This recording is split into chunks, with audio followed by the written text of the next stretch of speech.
اور یوں حطیم کے مقام پر تاریخی جنگ ہوئی جس میں پورا یورپ سلطان صلاح الدین ایوبی سے لڑنے کے لیے نکل آیا، مگر پھر بھی انہیں سلطان کے ہاتھوں شکست کا سامنا کرنا پڑا۔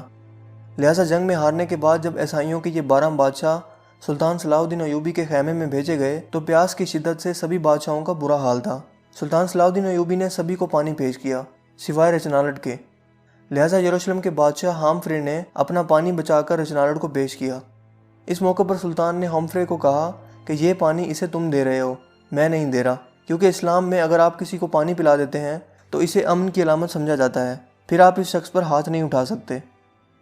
اس موقع پر سلطان صلاح الدین ایوبی نے رچنالٹ کو اسلام کی دعوت بھی دی، مگر اس نے انکار کر دیا۔ اس کے بعد سلطان صلاح الدین ایوبی نے کہا کہ میں نے تیرے قتل کی 2 مرتبہ قسم کھائی تھی، ایک مرتبہ جب تم نے لشکر حجاز مقدس پر حملہ کیا، اور دوسری مرتبہ جب تم نے حاجیوں کے قافلوں کو لوٹا تھا اور کہا تھا کہ بلاؤ اپنے محمد کو کہ وہ تمہیں بچا لے۔ لہٰذا میں نے ان دونوں موقعوں پر قسم کھائی تھی کہ میں تجھے اپنے ہاتھوں سے قتل کروں گا، اور آج حضرت محمد صلی اللہ علیہ وآلہ وسلم کا ادنا سا خادم اس فریضہ کو سر انجام دینے لگا ہے۔ جس کے بعد سلطان نے اپنی تلوار اٹھائی اور رچنالٹ کی گردن کاٹ دی، مگر گردن پوری طرح نہ کٹی اور ایک جانب کو لٹک گئی۔ یہ منظر دیکھنے کے بعد وہاں موجود تمام بادشاہوں پر کپکپی طاری ہو گئی۔ دوستو، اس جنگ کے بعد اسلامی افواج عیسائیوں کے علاقوں پر چھا گئیں۔ حطیم کی فتح کے بعد سلطان صلاح الدین ایوبی بیت المقدس کی فتح کے لیے نکل کھڑے ہوئے، اور ایک ہفتے کی مسلسل خون ریزی کے بعد آخرکار عیسائیوں نے ہتھیار ڈال دیے اور رحم کی درخواست کی۔ یوں بیت المقدس پورے 91 سال بعد دوبارہ مسلمانوں کے قبضے میں آ گیا اور تمام فلسطین سے مسیحی حکومت کا مکمل خاتمہ ہو گیا۔ بیت المقدس کی فتح سلطان صلاح الدین ایوبی کی سب سے بڑی خواہش تھی اور ان کا سب سے بڑا کارنامہ بھی تھا۔ انہوں نے مسجد اقصیٰ میں داخل ہو کر نور الدین زنگی کا تیار کردہ منبر اپنے ہاتھ سے مسجد میں رکھا۔ اس طرح نور الدین زنگی کی خواہش سلطان کے ہاتھوں پوری ہوئی۔ سلطان صلاح الدین ایوبی نے بیت المقدس میں داخل ہو کر وہ مظالم نہیں کیے جو اس شہر پر قبضے کے بعد عیسائی افواج نے کیے تھے۔ وہ ایک مثالی فاتح کی حیثیت سے بیت المقدس میں داخل ہوئے اور فدیہ لے کر ہر عیسائی کو امان دے دی، جبکہ جو غریب فدیہ نہیں دے سکتا تھا ان کے فدیے کی رقم خود صلاح الدین ایوبی اور ان کے بھائی ملک العادل نے خود ادا کی۔ دوستو، بیت المقدس کی فتح کے بعد چونکہ تمام مسیحی حکومت ختم ہو گئی تھی جو فلسطین میں 1099 عیسوی سے قائم تھی، اور تمام فلسطین مسلمانوں کے قبضے میں آ گیا تھا، جو کہ 761 سال تک مسلسل مسلمانوں کے قبضے میں رہا، یہاں تک کہ 1948 میں امریکہ، برطانیہ اور فرانس کی مشترکہ سازش سے فلسطین کے علاقے میں یہودی سلطنت قائم کی گئی جس کا نام اسرائیل ہے، اور بیت المقدس کا نصف حصہ ان یہودیوں نے قبضے میں لے لیا۔ 1967 کی عرب اسرائیل جنگ میں بیت المقدس پر اسرائیلیوں نے دوبارہ قبضہ کر لیا، اور یوں آج بھی قبلہ اول بیت المقدس کسی سلطان صلاح الدین ایوبی کا منتظر ہے۔ دوستو، بیت المقدس پر قبضے کی خبر جب یورپ پہنچی تو تمام یورپ میں کوہرام مچ گیا اور ہر طرف لڑائی کی تیاریاں ہونے لگیں۔ جرمنی، اٹلی، فرانس اور برطانیہ کی فوجیں اس قبضے سے لڑنے کے لیے روانہ ہونے لگیں۔ یورپ کی اس متحدہ فوج کی تعداد 6 لاکھ کے قریب تھی۔ عیسائی فوج نے اب تک اتنی عظیم الشان فوج ابھی تک قائم نہیں کی تھی۔ یہ عظیم الشان لشکر یورپ سے روانہ ہوا اور اکا کی بندرگاہ کا محاصرہ کر لیا، جبکہ سلطان صلاح الدین ایوبی نے تنہا اکا کی حفاظت کے لیے تمام انتظامات مکمل کر لیے تھے، مگر صلیبیوں کو مسلسل یورپ سے مدد پہنچ رہی تھی۔ لہٰذا اس مارکے میں 10,000 عیسائی قتل ہونے کے باوجود صلیبیوں نے محاصرہ جاری رکھا، جبکہ دوسری طرف سلطان صلاح الدین ایوبی کو کسی دوسرے اسلامی ملک کی مدد اور تعاون حاصل نہ ہو سکا۔ اس لیے صلیبی ناکہ بندی کی وجہ سے اہل شہر اور سلطان کا تعلق ٹوٹ گیا، اور سلطان باوجود اپنی پوری کوشش کے مسلمانوں کو مزید طاقت فراہم نہ کر سکے۔ لہٰذا تنگ آ کر شہر کے لوگوں نے امان کے وعدے پر اپنے شہر کو عیسائیوں کے حوالے کر دینے پر رضامندگی ظاہر کی۔ فریقین کے درمیان معاہدہ طے ہوا جس کے مطابق مسلمانوں نے 2 لاکھ اشرفیاں فدیہ جنگ ادا کرنے کا وعدہ کیا، اور صلیب اعظم اور 500 عیسائی قیدیوں کی واپسی پر مسلمانوں نے ہتھیار ڈال دیے۔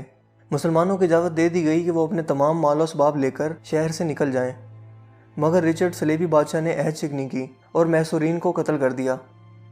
دوستو، اکا کے بعد صلیبیوں کا اگلا مارکہ اسکلان تھا۔ یہاں پہنچنے سے پہلے عیسائیوں کا سلطان صلاح الدین ایوبی نے 11 مرتبہ مقابلہ کیا۔ سب سے اہم مارکہ درسوف کا تھا، جس میں سلطان نے بہادری اور جوان مردی کی عظیم مثالیں پیش کی، جن کی بدولت صلیبیوں کے حوصلے پست ہو گئے، مگر چونکہ کسی مسلمان حکومت خصوصاً خلیفہ بغداد کی طرف سے کوئی مدد نہیں پہنچی تھی، لہٰذا سلطان کو پسپائی اختیار کرنا پڑی۔ جبکہ واپسی پر سلطان صلاح الدین ایوبی نے اسکلان کا شہر خود ہی تباہ کر دیا، اور جب صلیبی وہاں پہنچے تو انہیں اینٹوں کے ڈھیر کے سوا کوئی چیز حاصل نہ ہوئی۔ اسی دوران سلطان نے بیت المقدس کی حفاظت کی تیاریاں بھی مکمل کر لیں، کیونکہ اب صلیبیوں کا اگلا رخ بیت المقدس تھا، یوں سلطان نے اپنی مختصر فوج کے ساتھ اس قدر عظیم لشکر کا جوان مردی سے مقابلہ کیا اور اتنی بہادری اور دانش مندی سے لڑے کہ صلیبیوں کو فتح کی کوئی امید نہ رہی، لہٰذا وہ صلح کی درخواست کرنے لگے۔ یوں فریقین میں صلح کا معاہدہ ہوا، جس کے مطابق معاہدے کی 3 شرطیں رکھی گئیں۔ نمبر 1، بیت المقدس مسلسل مسلمانوں کے قبضے میں رہے گا۔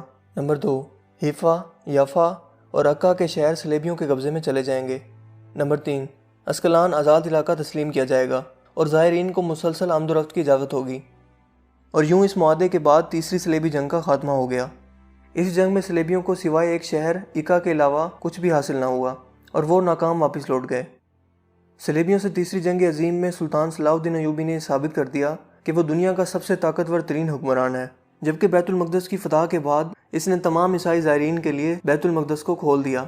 یوں زائرین کا ایک ہجوم بیت المقدس پر امٹ پڑا۔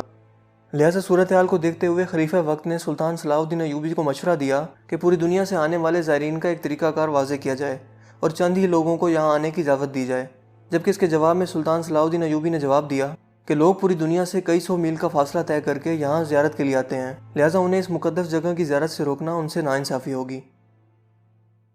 دوستو، سلطان صلاح الدین ایوبی ایک ایسا عظیم حکمران تھا جو میدان جنگ میں قہر برپا کرنے والا ایک بہادر جنگجو تو تھا ہی، لیکن ایک رحم دل انسان بھی تھا۔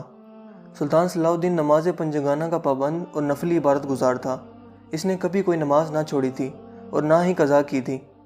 ان کے ساتھ ہمیشہ ایک امام موجود ہوتے تھے، اور اگر کوئی امام موجود نہ ہوتا تو یہ کسی عالم دین کے پیچھے نماز ادا کر لیتے تھے جو وہاں پر موجود ہوتا۔ سلطان صلاح الدین نے ساری زندگی جو کچھ بھی کمایا اس کا بیشتر حصہ صدقے اور خیرات میں خرچ کر دیا، اور کبھی وہ اتنی دولت جمع نہ کر پائے کہ وہ زکوٰۃ ادا کر پاتے۔ ان کی ایک بہت بڑی خواہش تھی کہ وہ حج کا فریضہ ادا کر سکیں، مگر وہ جہاد میں اس حد تک مصروف رہے اور نہ ہی اتنی رقم جمع کر سکے کہ وہ حج کا فریضہ ادا کر سکیں، لہٰذا یہی خواہش لے کر وہ انتقال کر گئے۔ دوستو، ایک عظیم حکمران بننے کے لیے ایک انسان کو ہمت والا، اصولوں کا پابند، مضبوط ارادوں والا، مگر انصاف اور رحم کرنے والا ہونا چاہیے۔ سلطان صلاح الدین ہر پیر اور جمعرات کو ایک اجلاس منعقد کیا کرتے تھے، جس میں بیٹھ کر وہ عام عوام کی فریاد سنا کرتے تھے۔ اس محفل میں قانون دان، قاضی صاحبان اور عالم دین بھی شرکت کرتے تھے۔ انہوں نے اپنی پوری زندگی میں کبھی بھی کسی کی مدد کرنے میں کوئی کوتاہی نہ برتی اور نہ ہی کبھی کسی سے بد کلامی کی، نہ کبھی کسی مسلمان کے خلاف اپنے قلم کو استعمال کیا۔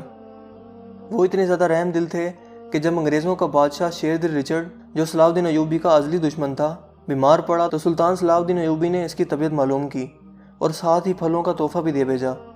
وہ صلیبی جو بھوک اور غربت کے ستائے ہوئے تھے، وہ ایک دشمن کی یہ اعلیٰ ظرفی دیکھ کر دنگ رہ گئے۔ لہٰذا یہی وجہ تھی کہ عیسائی ان کی بہادری اور رحم دلی کی بنا پر آج تک ان کو یاد رکھتے ہیں۔ سلطان نے 57 سال کی عمر میں وفات پائی اور ان کے انتقال کے وقت ان کی جائیداد کی کل قیمت صرف 47 درہم اور 1 دینار تھی، اور انہوں نے اپنی نسلوں کے لیے کوئی دولت کے انبار یا اثاثہ نہ چھوڑا۔ ان کی وفات کے وقت ان کا کل اثاثہ 1 گھوڑا، 1 تلوار، 1 زرہ، 1 دینار اور صرف 36 درہم تھے۔ یہ اتنی رقم تھی کہ سلطان صلاح الدین ایوبی کی تدفین بھی ان پیسوں میں نہیں ہو سکتی تھی، لہٰذا خلیفہ وقت نے ان کی تدفین کے اخراجات برداشت کیے۔ سلطان نے ساری زندگی اپنے لیے کوئی گھر نہ بنایا، کیونکہ وہ خیمے میں سپاہیوں کے ساتھ ہی سو جایا کرتے تھے اور انہی کے ساتھ ہی کھانا کھایا کرتے تھے۔ ان کے دوست اکثر ان سے کہا کرتے تھے کہ آپ اپنے لیے بھی کچھ بنا لیں، مگر سلطان صلاح الدین ایوبی کا جواب ہمیشہ یہی ہوتا تھا کہ دنیا کا مال دنیا میں ہی رہ جائے گا، میں کیوں نہ ایسا مال بناؤں جو مرنے کے بعد بھی میرے ساتھ زندہ رہے اور قبر میں بھی مجھے زندہ رکھے اور اپنے رب کے سامنے مجھے سرخرو کر دے۔ دوستو، سلطان صلاح الدین ایوبی تاریخ انسانی کے ایک عظیم حکمران تھے جن کی زندگی سے ہمیں بہت کچھ سیکھنے کی ضرورت ہے۔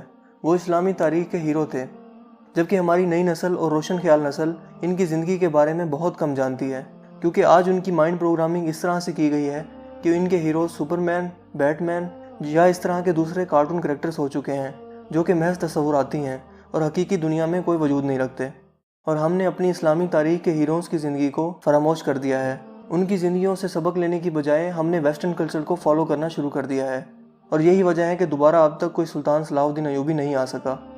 تاریخ گواہ ہے کہ جو قوم اپنی تاریخ بھلا دیتی ہے وہ خود بھی صفحہ ہستی سے مٹ جاتی ہے۔